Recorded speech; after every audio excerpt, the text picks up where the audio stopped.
السلام علیکم اسٹوڈینٹس، کیسے ہیں آپ سب؟ امید ہے آپ سب ٹھیک ہوں گے۔ چیپٹر میں پڑھانے لگی ہوں، یہ ڈیٹیلڈ لیکچر ویڈیو ہوتی ہے، پلیز اس کو سکپ نہ کیا کریں اور پلیز اس کو لاسٹ تک ضرور واچ کرنا آپ نے، ٹھیک ہے؟ آپ سب کو پتہ ہے کہ اس چینل پر پیپر پیٹرن کے مطابق جو ہے اردو کے سلیبس کی videos day by day upload کی جا رہی ہیں۔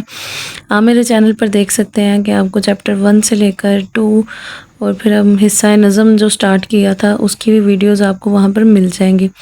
اس کے علاوہ آپ کو ایم سی کیوز بھی وہاں پر ملیں گی۔ میں نے ایم سی کیوز کی بھی سیریز سٹارٹ کیا، پلیز جا کر، یہ میری ایم سی کیوز والی ویڈیو ہے، اس کو بھی جا کر واچ کریں۔ آپ کو ایم سی کیوز یاد کرنے کی کتابوں میں رٹا مارنے کی ضرورت نہیں پڑے گی۔ سٹارٹ کرتے ہیں جی۔ یہ لکھا ہے جی شبلی نعمانی صاحب نے۔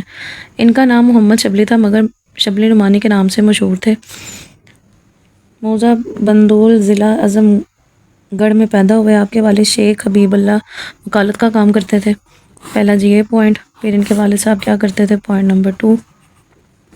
ابتدائی تعلیم اپنے گاؤں میں پائی، پھر اعظم گڑھ، غازی پور، سہان پور، لاہور میں تعلیم لی۔ وکالت کا امتحان بھی پاس کر لیا۔ اس پیشے میں ان کا جی نہ لگا، علی گڑھ گئے جہاں سر سید احمد خان نے انہیں عربی اور فارسی کا استاد مقرر کر دیا۔ کون سا استاد مقرر کر دیا؟ عربی اور فارسی کا۔ وہاں وہ 16 برس تک رہے۔ یہاں ان کی زندگی کا نیا دور شروع ہوا۔ پروفیسر ثامر سے فرانسی سیکھی اور انہیں عربی بھی سکھائی، عربی بھی وہاں سے سیکھی۔ پھر واپس لکھنؤ آ گئے۔ دارالعلوم ندوہ سے وابستہ تھے۔ آخری دور میں اختلافات کے سبب ندوہ سے بھی الگ ہو گئے۔ شبلی نعمانی کے جامع الصفات شخصیت ہے، مفکر ہے، ناقد ہے، فقیہ مسلح وسطی کے علاوہ شاعر اور صاحب ذوق شخصیت ہے۔ اردو ادب میں ان کی کتابوں کا رتبہ بہت بلند ہے۔ ان کی اہم کتابیں المامون، سیرۃ النعمان، الفاروق، الغزالی، موازن انس، شعر الہجوم نمایاں ہیں ان سب میں، ٹھیک ہے؟ اس میں یہی مین پوائنٹس ہیں جو ملے ہیں۔ اینڈ والا پڑھ لیتے ہیں۔ شبلی کا انداز تحریر شگفتہ، رواں اور مدلل تھا۔ ان کی تحریکوں میں شوخی و حسن بھی اور فکر کی گہرائیاں بھی ہیں۔ ان کے ہاں فارسی عربی کے الفاظ و تراکیب کثرت سے استعمال ہوتی ہیں جو سادہ عام فہم اور عبارت کے حسن میں اضافہ کرتی ہیں۔ اچھا جی، شبلی نعمانی صاحب کا تعارف آپ لوگوں نے پڑھ لیا، اپنے حصوں میں ڈیوائیڈ کیا ہے، مدامات عمل میں، حسن خلق میں اور اثار میں، تواضع میں، بچوں پر شفقت پر اور لطف طبع پر، اولاد سے محبت پر۔ بچوں یہ اچھا بچوں، اس کا نا چیپٹر تھوڑا لینتھی ہے، یہ دیکھیں کافی لینتھی ہے۔ اس کو میں پڑھانا شروع کروں گی تو تم لوگوں نے نہایت بور ہو جانا اور ویڈیو بھی بہت لینتھی ہو جانی ہے۔ ویڈیو کی تو خیر مجھے کوئی ٹینشن نہیں ہے، لیکن جو تم لوگوں کی بوریت ہے میں اس کا کیا کروں گی کہ تم لوگ یہ ویڈیو چھوڑ کے چلے جاؤ گے، اور جتنی میں نے اس میں انفارمیٹیو باتیں کرنی ہیں تم لوگوں کے آبجیکٹیو کے لحاظ سے اور سبجیکٹیو کے لحاظ سے جو انفارمیشن دینی ہے وہ تم لوگ تک نہیں پہنچ پائے گی۔ اس لیے میں نے اس کا ایک حل سوچا ہے، ہم اس کا خلاصہ پڑھیں گے، ٹھیک ہے؟ اس کا خلاصہ میں تم لوگوں کو آئینہ سے دکھاؤں گی۔ اس کے علاوہ ایک سرپرائز ہے تم لوگوں کے لیے اس ویڈیو میں، تم لوگوں نے ضرور دیکھنا ہے، اور وہ سرپرائز تم لوگوں کو پتہ ہے میں کوئی فالتو کی چیزیں تم لوگوں کے ساتھ شیئر نہیں کرتی، میں وہی چیزیں تم لوگوں کے ساتھ شیئر کرتی ہوں جس سے تم لوگوں کو فائدہ ہوتا ہے۔ بغیر زیادہ باتیں کیے ہم اس کے خلاصے کی طرف چلتے ہیں۔ اس کا خلاصہ ہے کیا؟ اس کا خلاصہ بھی دیکھو کتنا لمبا ہے، ویڈیو لمبی ہو جائے گی تو مجھے نہ کچھ کہنا۔ اخلاق کا اہم پہلو یہ ہے کہ انسان اس عمل پر مستقل مزاجی سے کام کرے۔ اخلاق ایک دکنا نقطہ ہے، انسان اپنے پسندیدہ اخلاقی پہلو پر اس طرح کار بند ہو کہ لوگ یقین کر لیں کہ یہ شخص اس کے سوا کچھ نہیں کر سکتا۔ اس کا نام استقامہ حال سنت ابی فعال، جس پر آپ صلی اللہ علیہ وسلم نے ہمیشہ عمل فرمایا اور بغیر کسی قوی وجہ سے ترک نہ کی۔ دوسروں کی بات غور سے سنتے، مجلس میں عاجزی سے بیٹھتے، سردی میں بھی خدمت میں لائے گئے پانی میں برکت کے لیے ہاتھ ڈالنے سے انکار نہ کرتے تھے۔ آپ صلی اللہ علیہ وسلم لوگوں کی ناگوار باتیں برداشت کرتے تھے، ایکوں کی تنظیم کے لیے کھڑے نہ ہونے کی تاکید کرتے تھے، غریبوں اور بیماروں کی عیادت کرتے تھے۔ آپ صلی اللہ علیہ وسلم کے ساتھ اس طرح بیٹھتے کہ کوئی امتیاز نظر نہ آتا۔ اچھا جی، یہاں تک جو ہم نے پڑھا اس میں آپ صلی اللہ علیہ وسلم کی اخلاق اور سیرت کے بارے میں بتایا گیا۔ حالانکہ اب تم لوگ دیکھو کہ جو لوگ ویڈیوز بنا کر، جو لوگ پیپر روٹیٹنگ پہ لگا کر ویڈیوز بنا رہے تھے، میرے ویڈیوز بنانے کی وجہ سے انہوں نے بھی اسی طریقوں کو اپنا لیا۔ کافی ایسے سارے چینلز ہیں جن کو میں نوٹ کر رہی ہوں کہ وہ بھی بک سے ہی پڑھانا سٹارٹ کر دیا، لیکن یہ خود انصاف کر لو کہ سٹارٹ کیا کس نے تھا؟ میں نے، تم لوگوں کے لیے۔ اب لوگوں نے کاپی کرنا شروع کر دیا، لیکن تم لوگ اس چینل سے کوئی فائدہ نہ لینا. تم لوگ بیٹھے رہنا، دوسروں کی ویڈیوز دیکھتے رہنا اور ان کو دیکھ دیکھ کے بونگیاں چھاپتے رہنا اور پھر پیپر میں سپلی لے کے بیٹھ جانا. میں نے اتنے لمبے خلاصے کو نہیں پڑھانا، میں تم لوگوں کو اس کا شارٹ کٹ بتاؤں گی. میں نے تم لوگوں کے لیے ایک شارٹ خلاصہ لکھا ہے اور وہ میں نے PDF فائل کی صورت میں تیار کی ہے. میں نے تم لوگوں کو بتایا کہ تم لوگوں کو ہر ویڈیو میں ایک ہڈن سرپرائز ملے گا میری طرف سے، اور اس ویڈیو کا ہڈن سرپرائز یہی ہے کہ تم لوگوں کو میرے اس میں کیا مسئلہ آ رہا ہے اس کا بھی لنک اٹیچ نہیں ہو پا رہا نیچے، اور میں نے کمیونٹی بنائی اس کا بھی لنک اٹیچ نہیں ہو رہا. اب میں نے واٹس ایپ کا ایک گروپ بنایا، اب اس گروپ میں کوئی ممبر نہیں ہے فی الحال، وہ گروپ میں 0 ممبر ہے سوائے میرے. اس کا لنک میں نیچے لگاؤں گی ڈسکرپشن میں. تم لوگوں نے اس گروپ میں آپس میں جوائن ہونا. اب یہ تم لوگوں کی ذمہ داری ہے کہ تم سب اسٹوڈنٹس ایک گروپ میں آ جاؤ. میں تم لوگوں کو وہاں پہ مانیٹر کروں گی، میں تم لوگوں کو ڈیلی بیسس پہ وہاں پہ ٹاسک بھی دوں گی. تم لوگ آؤ، تم لوگوں کو میرے چینل سے فائدہ مل رہا ہے تو تم لوگ یہ سوچو کہ جب تم لوگ میرے گروپ میں ایڈ ہو جاؤ گے تو میں تم لوگوں کو کتنا زیادہ فائدہ دینے والی ہوں. اور وہ جو گروپ بنایا جائے گا اس میں نوٹس، گیسٹ پیپر اپڈیٹس، ہر قسم کی چیز وہاں پر شیئر کی جائے گی، لیکن تب جب وہاں پر تم لوگ کم از کم بھی 50 ممبرز آ جاؤ. لیکن جب تک تم لوگ آؤ وہاں پر تم لوگوں کی PDF فائلز تم لوگوں کا ویٹ کر رہی ہیں. تم لوگوں کی وہاں پہ MCQs کی PDF فائل ہے. میری ویڈیو دیکھو جا کے، کتنی محنت سے میں نے تم لوگوں کے لیے 100 MCQs نکالی ہیں، جس میں سے 50 پہ میں نے ویڈیو بنائی ہے. اس کی بھی PDF میں نے تیار کر کے رکھی ہے کہ تم لوگ صرف اس فائل کو کھولو، وہاں سے دیکھ کے لکھ لو اپنے نوٹس پر اور اپنی تیاری سٹارٹ کر دو. اور کیا چاہیے تم لوگوں کو؟ اور تم لوگوں کا پیپر کر کے آ جاؤ میں جا کے. کچھ تو ہمت کر لو، کچھ تو شرم کر لو. ایک گروپ جوائن کرنے کا کہہ رہی ہوں، خود بھی جوائن کرو، اپنے دوستوں کو بھی جوائن کرواؤ، ایک گروپ میں آ جاؤ. اس چینل کو سبسکرائب کر کے بیل آئیکن کو پریس کر دو. بہت محنت کر رہی ہوں تم لوگوں کے پیپرز کے لیے، اور اس کی اپریسیشن کرنے کے بجائے تم لوگ کیا کرتے ہو؟ صرف ویڈیو دیکھ کے چلے جاتے ہو. ویوز تو آ رہے ہیں، مجھے ویوز نہیں چاہیے. مجھے وہ چیز چاہیے جس کی وجہ سے میں اتنی محنت کر رہی ہوں کہ تم لوگ پیپر کی تیاری کر بھی رہے ہو. یہ چیز میں تم لوگوں کو سمجھانا چاہ رہی ہوں.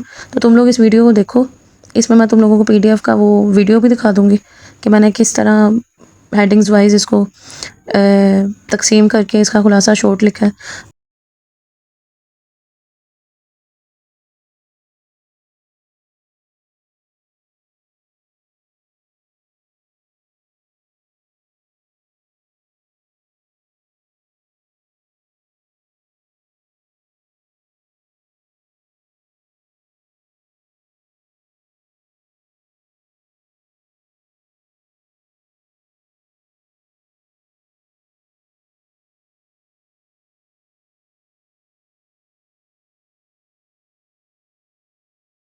اور اس کے علاوہ ویڈیو زیادہ لمبی نہ ہو جائے، اس کے سوال جوابوں پہ چلتے ہیں.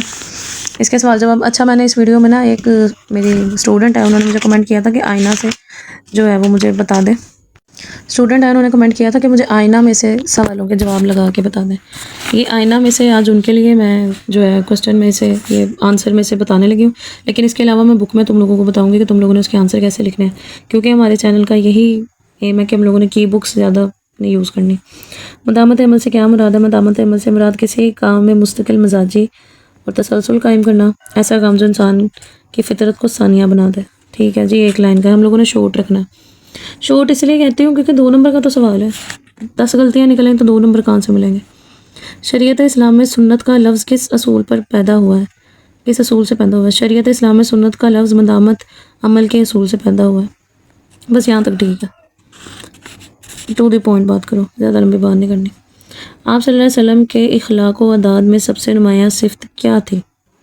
کون سا تھا؟ اخلاق و عادات میں سب سے نمایاں صفت مدامت عمل تھا. مدامت عمل تھا. آپ صلی اللہ علیہ وسلم اپنے قول اور فعل کے پکے تھے. ٹھیک ہے، یہی ٹھیک ہے. تو تنگ دستی کا یہ حال تھا کہ گھر میں کوئی خادمہ نہ تھی، خود چکی پیستی تھی، خود ہی پانی کی مشق بھر کر لاتی تھی. چکی پیستے پیستے ہتھیلیاں گھس جاتی تھی. یہ احوال کس ہستی کی ہیں؟ انہیں آپ صلی اللہ علیہ وسلم کے سامنے کس نے پیش کیا؟ اچھا، یہاں سے تو تم لوگوں کے سوال میں ہی جواب بنے گا نا. اس وقت تو تنگی یہاں سے گھستی گئی. ٹھیک ہے، یہ حال گھر میں کوئی خادمہ نہ تھی، خود چکی پیستے تھے، خود ہی پانی کی مشق بھر کر لاتے تھے. چکی پیستے پیستے ہتھیلیاں گھس گئی. یہ احوال بنت رسول صلی اللہ علیہ وسلم فاطمہ الزہرا علیہ السلام کے نام ہے. ٹھیک ہے، اور انہیں حضرت علی رضی اللہ عنہ کے سامنے پیش کیا گیا. یہ بھی جواب ٹھیک ہے. یہ رحم جس کو خدا نے اپنے بندوں کے دل میں ڈالا، رسول اللہ صلی اللہ علیہ وسلم نے یہ الفاظ کس موقع پر ارشاد فرمائے؟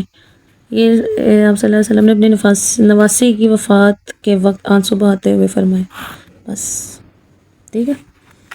یہ جو ہو گیا آئینہ میں سے، اور یہ دیکھو یہ میں نے بک میں سے بنایا، وہ میں نے اس بچے کے کہنے پر آئینہ میں سے بھی بتا دی ہے. اور یہ میں تم لوگوں کو بتا رہی ہوں کہ مدامت عمل سے کیا مراد ہے. کسی کام کو مستقل مزاجی سے اس میں تسلسل پیدا کرنا. شریعت اسلام میں سنت کا لفظ کس اصول پر ہے؟ مدامت عمل پر. آپ صلی اللہ علیہ وسلم کے اخلاق و اعداد میں سب سے نمایاں صفت کیا تھی؟ آپ صلی اللہ علیہ وسلم کے اخلاق و اعداد میں سب سے نمایاں صفت قول و فعل کے پکے تھے. ٹھیک ہے. اور یہ اسرت اور تنگی جو تم لوگوں نے پڑھا ہے کہ یہ کن کے بارے میں بتایا گیا ہے، یہ حوالہ آپ صلی اللہ علیہ وسلم کی بیٹی کے بارے میں ہے. پوری اوپر والی لائن لکھ کے آگے یہ لائن لکھ دینی ہے. ٹھیک ہے. اور یہ رحم جس کو اپنے بندوں کے دلوں میں ڈالا، یہ رحم جس کو خدا نے اپنے بندوں کے دلوں میں ڈالا، یہ کس موقع پر آپ نے فرمایا؟ اپنی نواسی کی وفات پر. بس ٹو دی پوائنٹ بات کرنی ہے، زیادہ لمبی بات نہیں کرنی. اخلاق نبی سیرت النبی کی جلد کس جلد سے ماخوذ ہے؟ جلد نمبر 2 سے. ٹھیک ہے. اچھا، اگر انسان کوئی کام اختیار کرے اس پر استقلال کے ساتھ قائم رہے، اسے کیا کہتے ہیں؟ فطرت ثانیہ کہتے ہیں.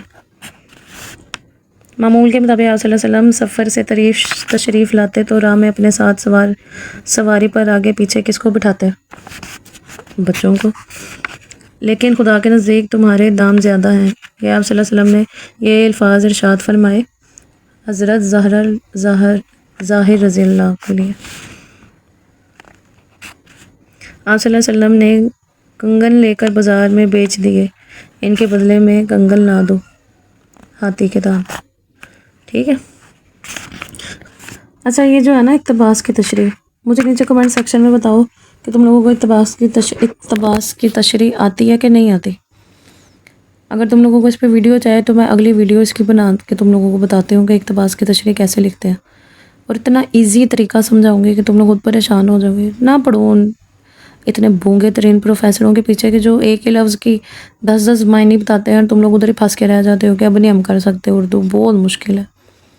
ہر چیز کو نا انجوائے کر کے پڑھا کرو. اردو بھی ہماری قومی زبان ہے تو اس میں کون سی بات ہے، پڑھ لیں گے، اس میں کون سی بات ہے، کھا تو نہیں جائے گی اردو میں.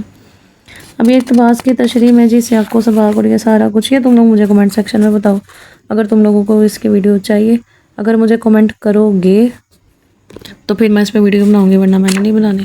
اس کے علاوہ یہی کہوں گی کہ میرے چینل کو سبسکرائب کر لو، بیل آئیکن کو پریس کر دو. اور اتنی مشکل سے ویڈیو بناتی ہوں تم لوگوں کے لیے، خود سے ریسرچ کر کے نوٹس بنا رہی ہوں، MCQs بنا رہی ہوں، تو ایک لائک بھی کر دو، کیا چلا جائے گا تم لوگوں کا. چینل کو لائک کر دو، نیچے کمنٹ سیکشن میں کمنٹ کر کے بتاؤ تشریح چاہیے کہ نہیں. اب اگلی ویڈیو میں ملوں گی نیکسٹ چیپٹر کے ساتھ. تب تک کے لیے اللہ حافظ.